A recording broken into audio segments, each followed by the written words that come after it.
estos distinguidos comunicadores y a quienes nos están en este momento viendo o siguiendo a través de las redes, que la Cámara de Diputados es precisamente un órgano colegiado que tiene diferentes funciones, siendo la primera de ellas la elaboración de las leyes, pero también tenemos la misión de, además de elaborar las leyes conjuntamente con el Senado de la República, tenemos la misión de fiscalizar los actos de los demás poderes del Estado.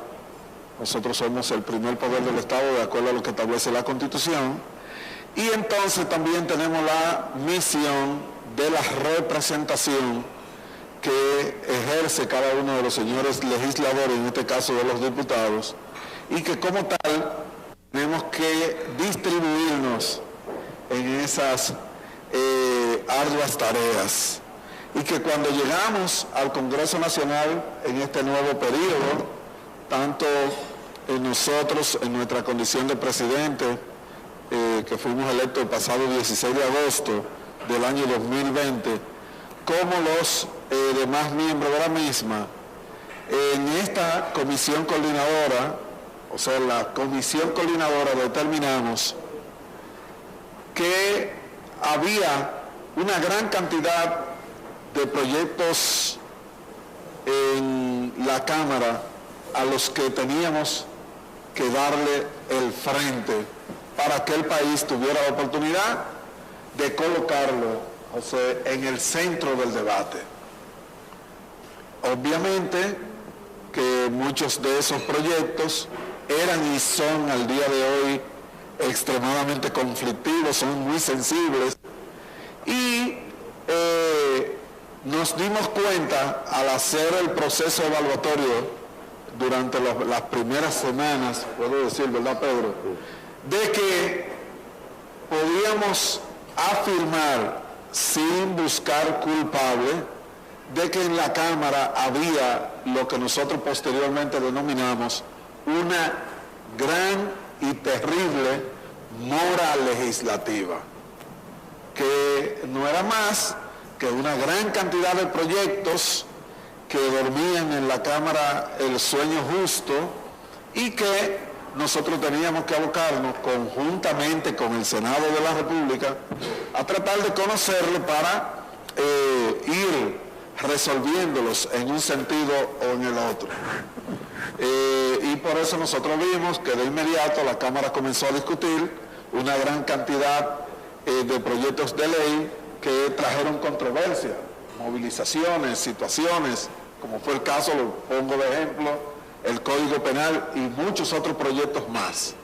Sin embargo, hoy nosotros podemos afirmar, estando a 27 de julio, podemos afirmar que hemos logrado desempolvar una gran cantidad de proyectos, que hemos logrado dinamizar enormemente la función y misión de la Cámara de Diputados.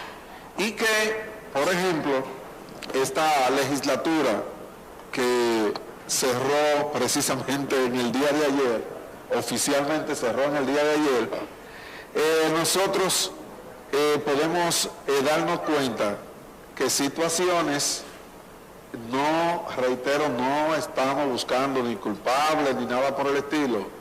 Por eso quiero hacer una ligera comparación. Por ejemplo, en la década, por decir arbitrariamente una década, del año 2010 al 2020, nosotros tenemos en promedio que la Cámara aprobaba entre unos y otros, porque la Cámara no solo aprueba proyectos de ley, sino que aprueba grandes cantidades de proyectos que nosotros, ¿verdad, presidente Rubén?, le denominamos asuntos legislativos.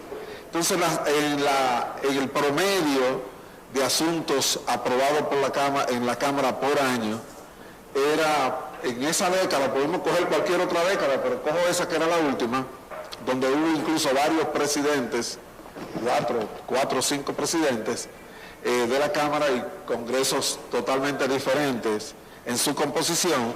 En promedio nosotros podemos observar que la Cámara aprobaba alrededor de 300 asuntos en promedio, 200 y pico. En un año pudo haber aprobado 400, pero nosotros hicimos el promedio y da 300 y algo por año.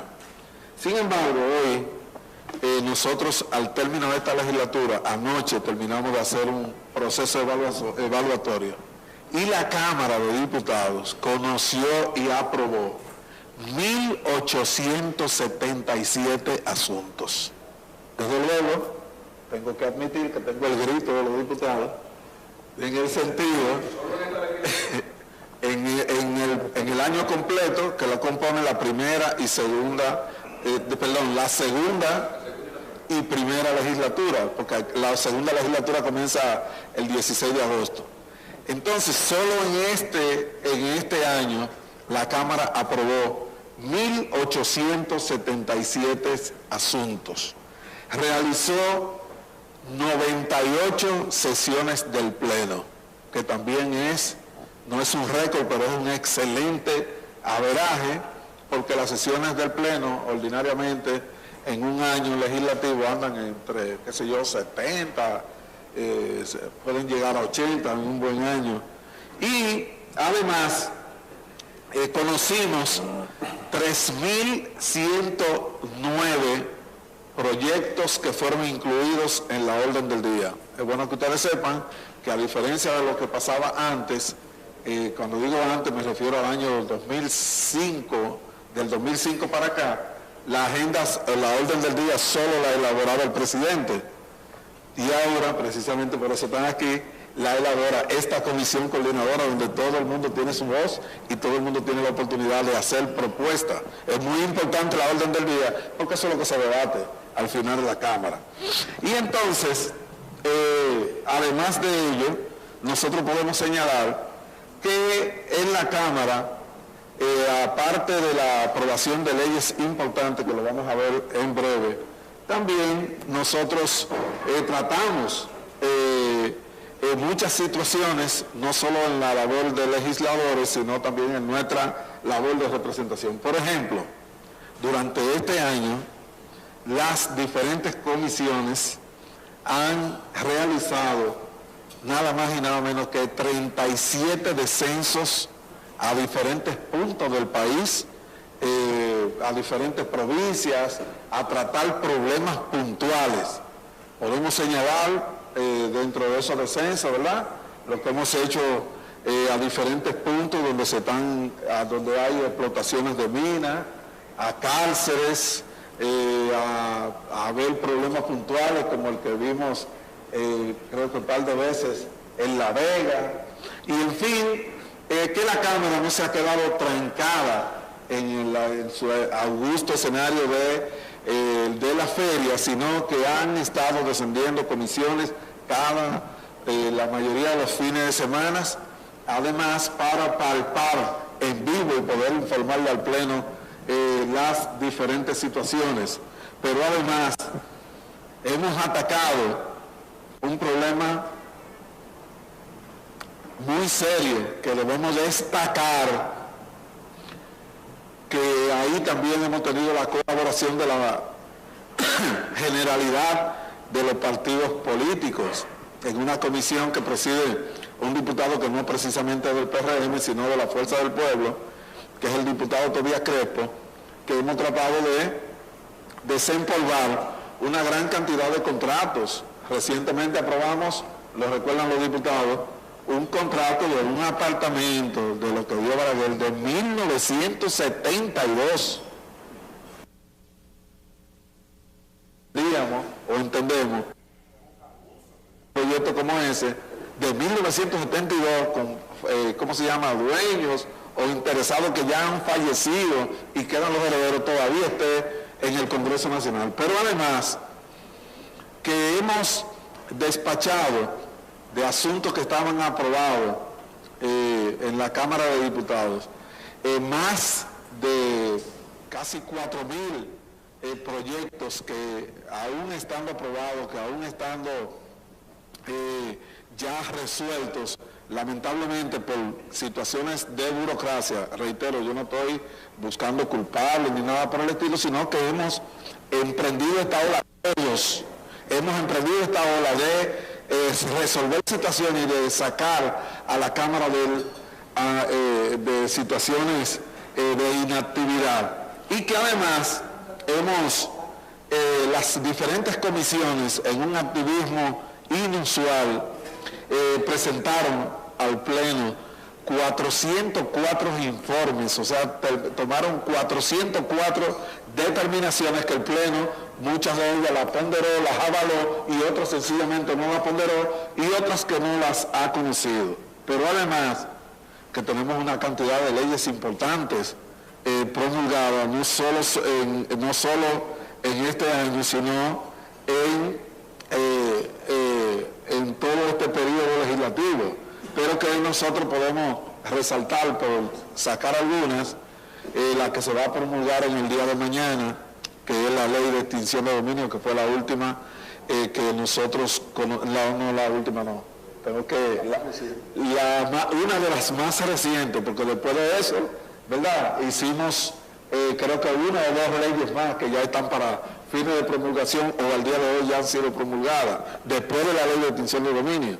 Pero que podemos resaltar, por ejemplo, la ley que grava con tasa cero los aranceles provisionalmente por un periodo determinado, la que dispone un aumento del capital del Banco de Reserva, del desarrollo del mercado hipotecario, que es una ley extremadamente importante.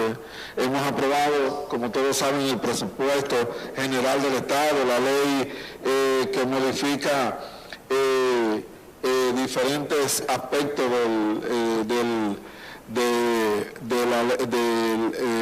con relación a las diferentes aspectos con relación a las herencias para lograr que las AFP pudieran devolver una gran cantidad de recursos y, en fin, una gran cantidad aduanas. La ley general de aduanas, que era una ley que estaba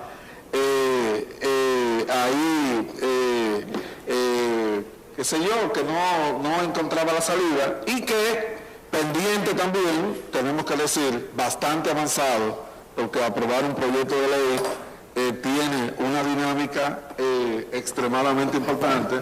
Tenemos el Código Penal, que decidimos en esta última legislatura, como es un proyecto bastante difícil, pero que nos faltan muy pocos detalles para tenerlo totalmente consensuado en lo que es posible y el código posible, y que nosotros decidimos, por algunos ruidos de última hora que se armaron, dejarlo ya para la próxima legislatura, pero sabiendo que estamos muy cerca de que el país pueda tener ley de ordenamiento territorial, código de agua y, en fin, una gran cantidad de leyes que ya están prácticamente listas.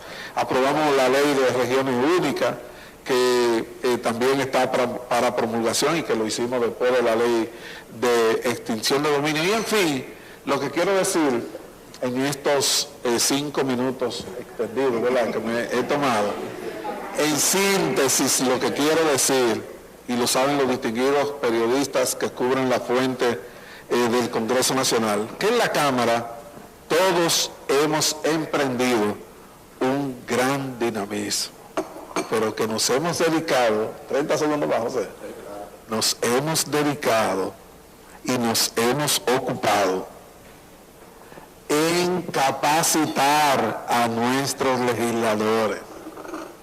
Y quiero decirles, distinguidos comunicadores, que la mejoría significativa que ustedes observan que ha ido teniendo la Cámara de Diputados lentamente se debe a que hoy, para que ustedes tengan una idea, en este momento,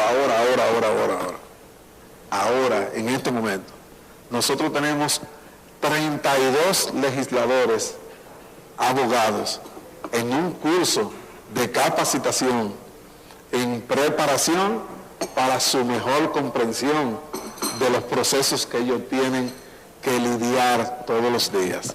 Pero que en este momento, al día de hoy, 27 de julio, tenemos que un tercio, o sea, un tercio o algo más de un tercio de la Cámara está cursando una maestría en Derecho Constitucional, que llevamos más de la mitad del periodo. Aquí hay algunos que están en la maestría, ¿verdad, Pedro? Más o menos vamos por mitad de la maestría.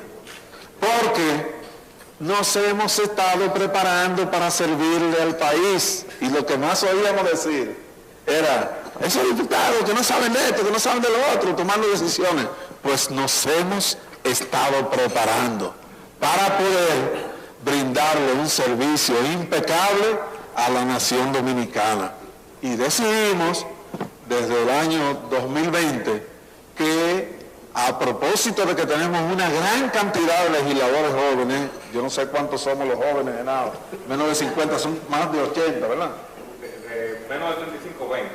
Sí, menos de 35, 20, pero menos de 50 que debemos tener, estamos cuantificándolo. Deben ser mucho más de 80 legisladores, de preparar a todos esos legisladores académicamente para que puedan brindarle a la nación dominicana el servicio que la nación dominicana espera. Y para, claro, si tú quieres, ahorita podemos ver eso, porque ahí hay un poquito de mito, pero lo podemos dirimir ahorita, porque es bueno que un estamento como este esté bien edificado sobre estas particularidades. De manera, señoras y señores, que nosotros no pretendemos decirle aquí a ustedes que tenemos una Cámara perfecta, una Cámara de Diputados perfecta. Pero lo que sí podemos decirle es que está compuesta al día de hoy por una inmensa mayoría de hombres y mujeres que queremos brindarle un buen servicio a la nación dominicana, que trabajamos día, mañana, tarde y noche, brindándole al país lo mejor de nosotros para sacar lo mejor de la función que nosotros desempeñamos, tanto como legisladores, tanto como fiscalizadores y tanto como representantes del pueblo dominicano en ese poder del Estado.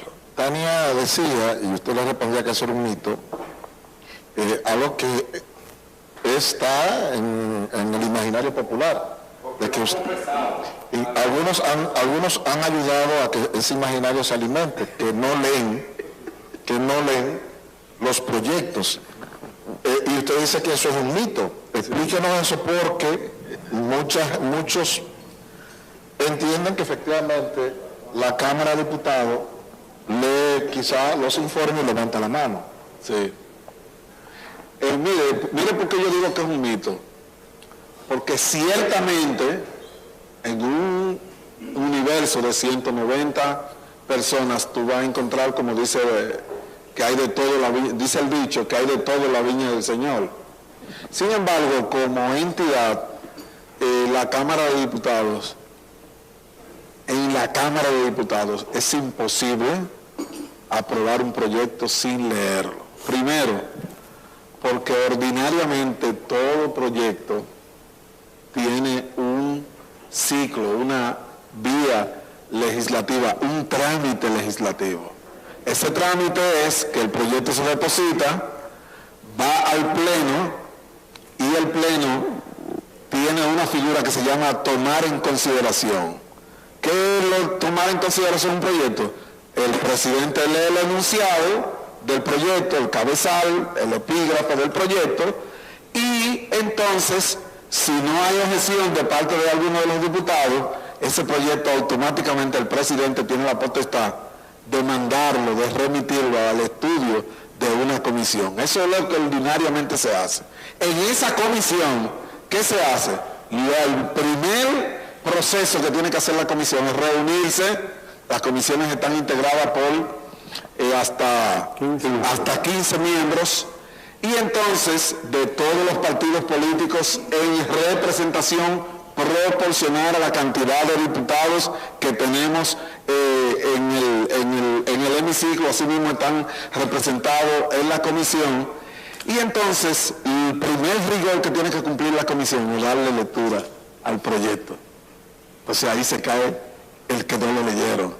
Y entonces, cuando la comisión rinde el informe, entonces esa comisión tiene que rendir el informe primero del proyecto como vino, pero tiene que incluir un precepto que indica el cómo, nosotros lo conocemos allá, el cómo queda. Y entonces ahí se detalla el proyecto en su letra a letra, que nosotros, bueno, no me voy a meter para allá, le decir que le hemos sugerido, entonces, que hemos hecho otras sugerencias a otros órganos. Entonces, eso hace que sea imposible que el proyecto no se lea. Ahora usted va a encontrar, reitero, un órgano de 190, que le digo, bueno, yo no lo leí, pero ya eso es una responsabilidad individual de cada legislador, porque la Cámara, como órgano, no tiene la culpa de que un legislador, como dice el profesor Camacho, como que dice el Camacho, no haya estudiado su clase. Así que nosotros, eso vaya la jerga de allá. Cuando una persona, porque usted dispone cada proyecto que va a la orden del día, inmediatamente cada legislador lo recibe mínimo 24 horas antes de que llegue. ¿Para qué? Para que tenga la oportunidad de leerlo. Pero además, nuestros distinguidos secretarios hoy son Soraya Suárez y Agustín Burgos. Usted lo ve degañotado, lo digo así, fajado leyendo el proyecto. Y es verdad, yo tengo que admitirlo porque yo no puedo tapar el sol con un dedo. Algunos ponen atención y otros no ponen atención, pero ya esa es una responsabilidad individual. Pero en la Cámara, cada proyecto que llega se le da fiel lectura para que el legislador tenga la oportunidad de saber por qué vota y qué es lo que está conociendo. La figura de la comisión coordinadora no es muy conocida en la población. Incluso muchos no saben que existe una comisión coordinadora, que es la que elabora la agenda. Me gustaría, y al verla tan diversa, me gustaría, Pacheco, que nos explique cuáles son las funciones de esta comisión coordinadora y cómo funciona, cómo ustedes deciden qué va y qué no va al Pleno. Mira, en primer orden, y quiero que, o sea, no rehuyo ninguna pregunta, pero quiero que vayamos variando, ¿verdad? Pero, no estoy trazando pauta, pero la comisión coordinadora tiene varias atribuciones. En este momento, y digo en este momento porque nosotros estamos trabajando en una reforma del reglamento, que nosotros pretendemos que la comisión coordinadora todavía tenga algunas funciones más, pero su principal misión en este momento es la de la elaboración de las órdenes del día que se van a conocer. Y entonces esa comisión coordinadora recibe allí el informe de cada uno de los proyectos y cómo han llegado a la Secretaría General estos proyectos. Además de eso, la Comisión Coordinadora es una instancia que permite dirimir conflictos y situaciones que se deriven de nuestro accionar en el Pleno. También es un organismo de consulta para que cuando hay situaciones de desavenencias, entonces lo que se coordina, lo que se discute, lo que se analiza, incluso lo que se decide en la comisión coordinadora, es muy difícil que el Pleno lo rechace, porque la comisión coordinadora la integran representaciones de los partidos, y si se diera un tranque, cada partido siempre hace sus consultas en sus diferentes bancadas. Y yo pienso que la comisión coordinadora es un órgano que ahora permite, en esta nueva etapa de la Cámara de Diputados, permite que en la Cámara se pueda tener un nivel de gobernabilidad. Esto es independientemente de que cada partido conserva su identidad, sus posiciones, y tenemos grandes dificultades, que nosotros tratamos de que en la comisión coordinadora tampoco se den imposiciones, sino que más o menos, no siempre, pero en la generalidad de los casos, los temas se procura consensuarlos, no el fondo de los temas, porque entonces se perdería la identidad, ¿verdad, presidente?, de los partidos políticos, sino de los temas, de cómo vamos a tratar y a abordar los temas, porque cada tema es en el pleno donde se decide, y entonces nosotros servimos para lidiar y normar los procedimientos que nosotros vamos a emplear en la Cámara de Diputados. Me dicen.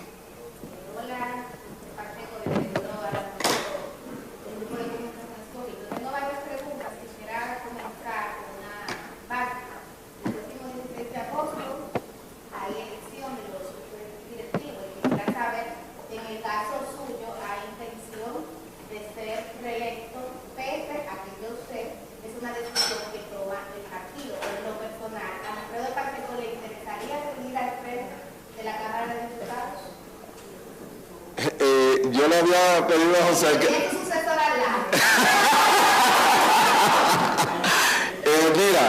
le había pedido a José que variáramos, pero perfecto, no voy a rehuir esa pregunta. Mira, fíjate,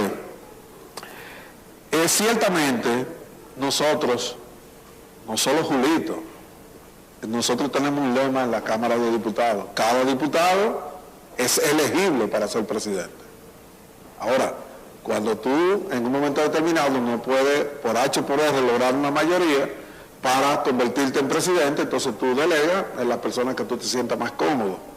En este caso nosotros tenemos en el PRM, me perdonan los demás colegas que tengo que hablar ahora del PRM, una regla que es la regla que nosotros tenemos, al margen de la que puedan tener otros partidos, y la respetamos también la que puedan tener otros partidos, y es que la dirección ejecutiva es la que toma esta determinación. En este momento la dirección ejecutiva no ha todavía tomado la decisión de cuál es la candidatura que va a presentar en la Cámara de Diputados, porque indudablemente que toda la dirección del partido estuvo empleada a fondo en empujar, en ayudar a empujar y a producir la aprobación de la ley de extinción de dominio.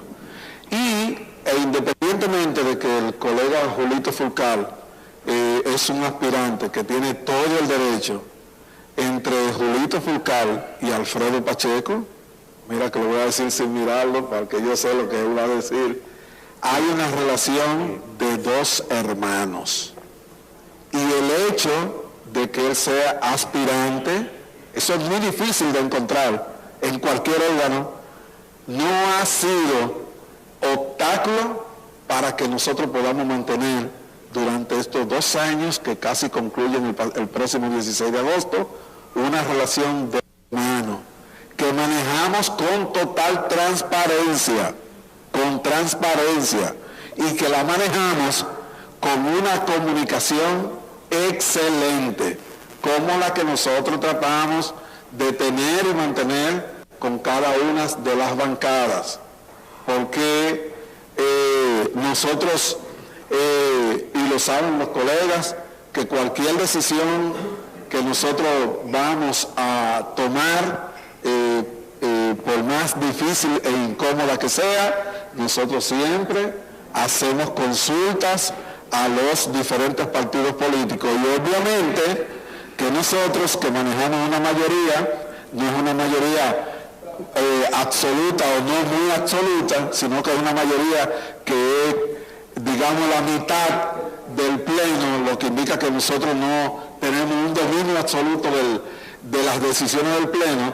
Obviamente que el vocero y el presidente, en otra palabra Julito Fulcal y Alfredo Pacheco, nos manejamos con una comunicación fluida y tenemos una relación de hermano. En mi caso,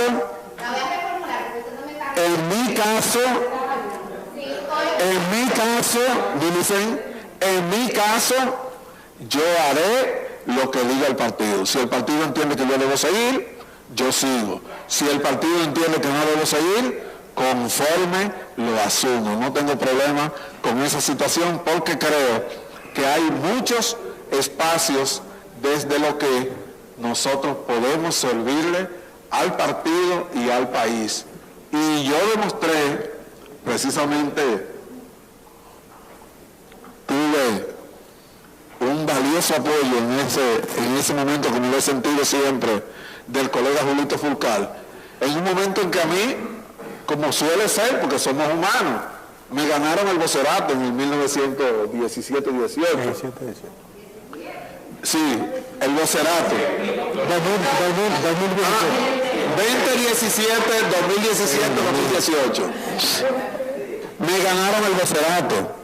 Un colega ganó el vocerato. Y mucha gente creía que por ego y que porque si yo cuánto, como yo había sido prácticamente de todo, yo me iba a ausentar de los trabajos de la Cámara. Yo me senté al lado del colega a ser su ayudante. Porque debo decirte, Millicent, que una de las normas que guía a Alfredo Pacheco es el precepto bíblico que está consignado en el 14:11 de la Biblia, que dice: el que se humille será ensalzado y el que se ensalce será humillado. Ese es un precepto de vida que yo todos los días lo practico. Ángelo. Nosotros esperábamos que cuando la ley de extinción de dominio llegara a la Cámara se magnificara un poquito las diferencias que se suscitaron en el Senado. Sin embargo, no fue así. Y tras una primera consulta y una primera aprobación, todo el mundo estaba asombrado de ese consenso, de ese logro, de la unanimidad.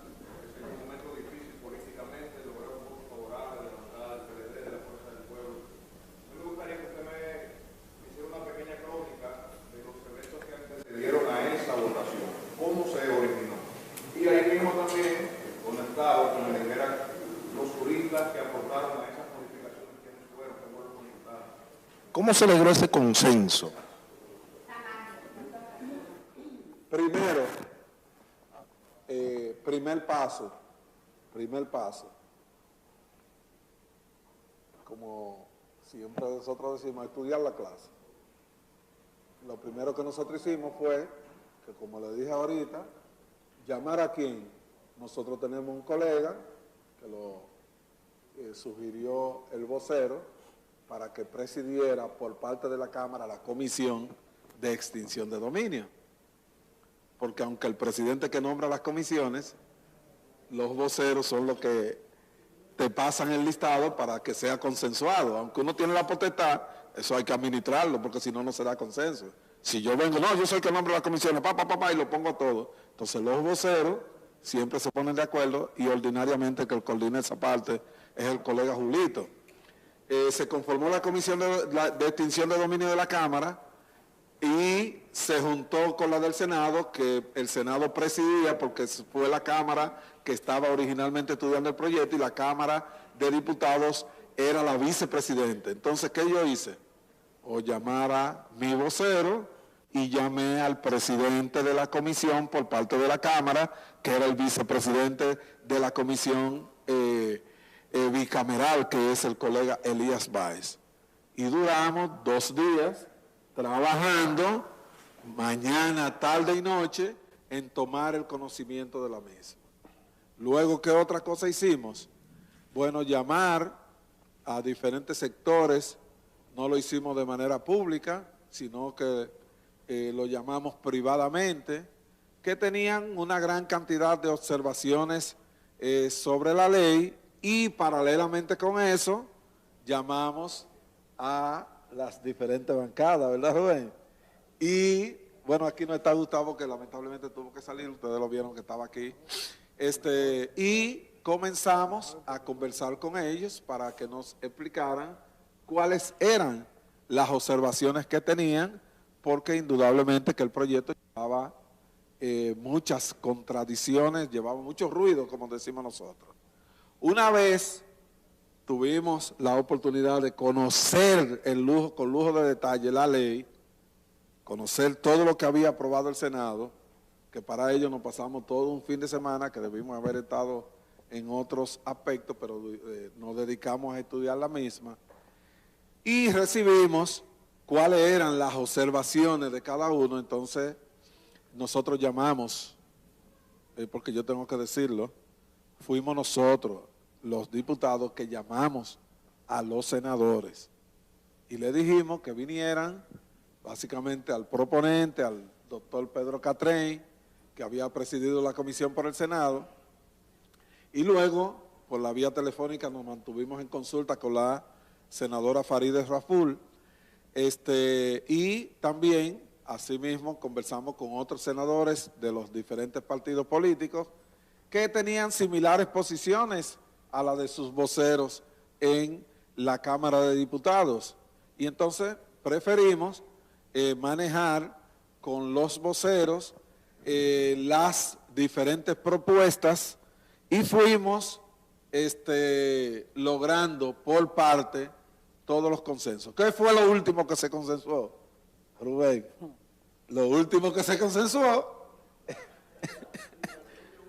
la eliminación de la llamada retrospectividad, que nosotros, tengo que decirlo, ¿verdad?, después que consensuamos todas las demás medidas en las famosas 37 modificaciones que se conocieron primera, le propusimos, después de hacer varias consultas a diferentes sectores y actores de la vida nacional, después de hacer esas consultas, le dijimos a la Fuerza del Pueblo, le dijimos al PLD, le armamos una propuesta, se la entregamos al PRD, se la entregamos por escrito al Partido Reformista, se la entregamos a Dominicanos por el Cambio, se la entregamos a Alianza País, se la entregamos a PQDC, BIS y PCR, y también la socializamos con una gran cantidad de diputados y, por qué no decirlo, de importantes sectores y actores de la sociedad civil. Yo no voy a mencionarlo, pero fueron muchos, fueron bastantes y fueron variados.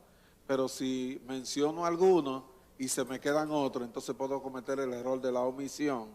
Y entonces lo que ustedes pueden estar seguros es que amplios sectores de la vida nacional nos remitieron sus opiniones. Tanto nos las remitieron por las vías electrónicas como fueron y la llevaron, y nosotros las fuimos consultando con los actores, y luego que estaban listas, entonces la última parte le dijimos a la Fuerza del Pueblo y a los demás actores que ya les he mencionado, a los demás partidos, que si ellos refrendaban las primeras propuestas, si las refrendábamos colectivamente, entonces nosotros estábamos dispuestos, porque era del PRM quien más sustentaba la propuesta de la retrospectividad, a eliminar ese aspecto, ese artículo, que se lo dimos también de cómo quedaría a las diferentes fuerzas. Ellos fueron y consultaron con sus líderes, consultaron con sus bancadas. Recuerdo que incluso el Partido de la Liberación Dominicana y la Fuerza del Pueblo pidieron más tiempo, y nosotros, obviamente, lo dijimos en una sesión, mientras un partido del sistema esté pidiendo tiempo, nosotros tenemos que darlo. A lo mejor tenemos la posibilidad de aprobar o de imponer una situación, pero tenemos que dar ese tiempo para que los partidos puedan decidir. Y finalmente...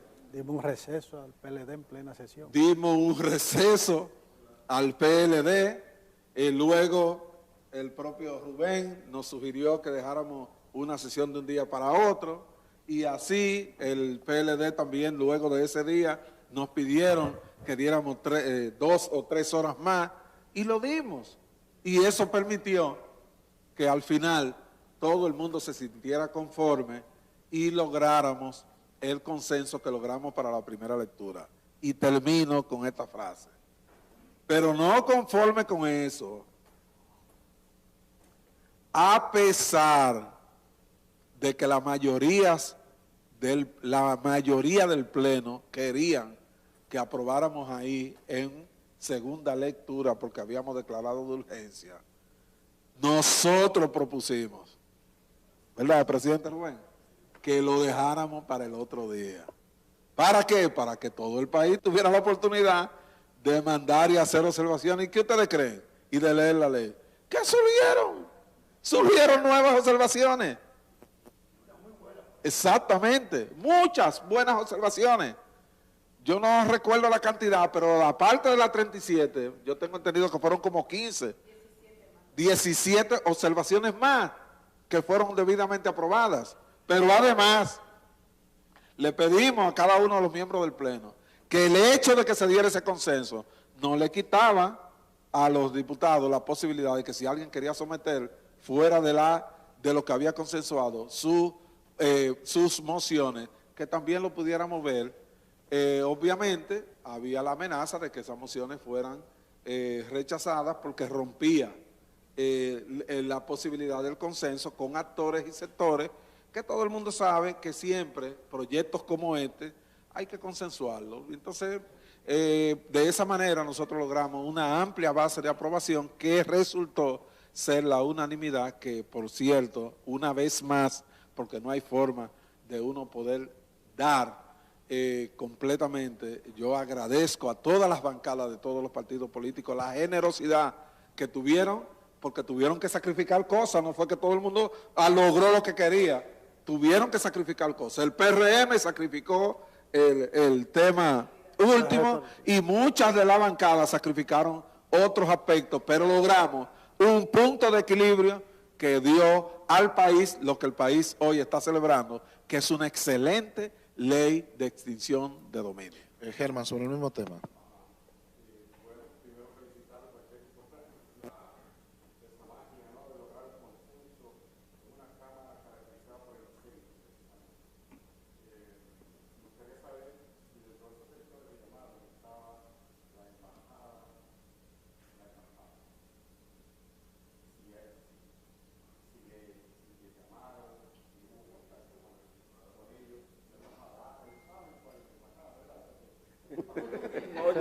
La de la UAS. La de la UAS.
Primero, debo responderte que ciertamente hubo varios asesoramientos que propiciaron algunas agencias